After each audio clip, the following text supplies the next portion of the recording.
तो आइए स्टार्ट करते हैं। भारतीय संविधान के सभी महत्वपूर्ण 20 क्वेश्चंस। आइए पहले क्वेश्चन की शुरुआत करते हैं। भारतीय संविधान का कौन सा भाग जो मौलिक अधिकारों से संबंधित है? भारतीय संविधान के भाग 3 को जो फंडामेंटल राइट्स भी जिसे कहते हैं, भाग 3 है, जिसमें कि सभी मौलिक अधिकार वर्णित किए गए हैं। दूसरे क्वेश्चन की बात करें तो भारतीय संविधान का कौन सा अनुच्छेद अस्पृश्यता का अंत करता है? भारतीय संविधान का अनुच्छेद 17, जैसा कि आप देख सकते हैं, आर्टिकल 14 में कहा जा सकता है कि सभी को समान अधिकार, और आर्टिकल 21 फ्रीडम टू स्पीच है। आर्टिकल 17 अस्पृश्यता का अंत करता है। ये तीसरे क्वेश्चन की तरफ चलते हैं।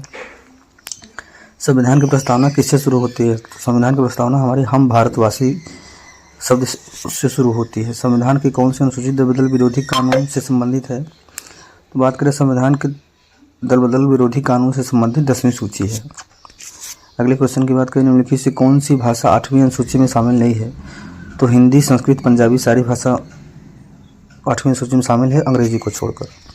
अगले क्वेश्चन की तरफ देखें तो कौन सा अनुच्छेद संवैधानिक उपचार का अधिकार देता है? तो अनुच्छेद 32 जो है संवैधानिक उपचारों का अधिकार देता है।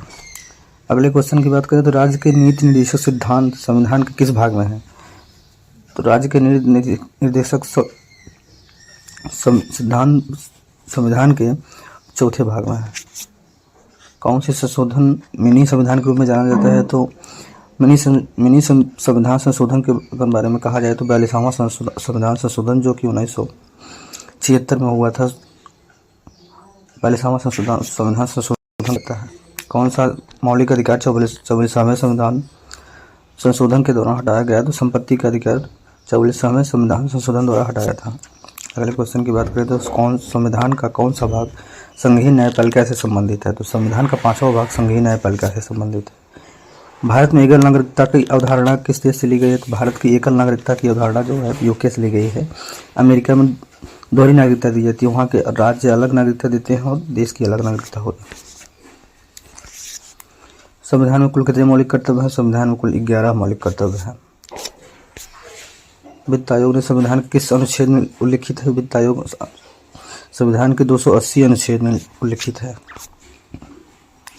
किस संशोधन द्वारा पंचायती राज को संवैधानिक दर्जा मिला? तो 73वां संवैधानिक संशोधन 1992 में किया गया था, जिसमें पंचायती राज को संवैधानिक दर्जा दिया गया। भारतीय संविधान कब अंगीकृत किया गया? तो भारतीय संविधान 26 नवंबर 1949 को अंगीकृत किया गया। संविधान में कुल कितनी अनुसूचियाँ होती हैं? संविधान में जिस समय संविधान बना था उसमें सिर्फ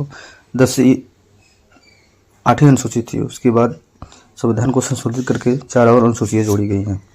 कौन सा अनुच्छेद धर्म की स्वतंत्रता की गारंटी देता है? अनुच्छेद 25 धर्म की स्वतंत्रता की गारंटी देता है। भारतीय संविधान का संरक्षक कौन है? भारतीय संविधान का संरक्षक कहा जाए तो सुप्रीम कोर्ट है। सुप्रीम कोर्ट में सभी फंडामेंटल राइट्स को लेकर आप डायरेक्ट सुप्रीम कोर्ट में भी जा सकते हैं। भारतीय संविधान को कैसे वर्णित किया गया? भारतीय संविधान को न तो कठोर है न ही लचीला है, इसको कठोर और लचीला दोनों तरह से वर्णित किया गया है। भारतीय संविधान का निर्माण किसने किया था? भारतीय संविधान का निर्माण संविधान सभा द्वारा किया गया था, न कि लोकसभा और राज्यसभा या संसद भवन द्वारा।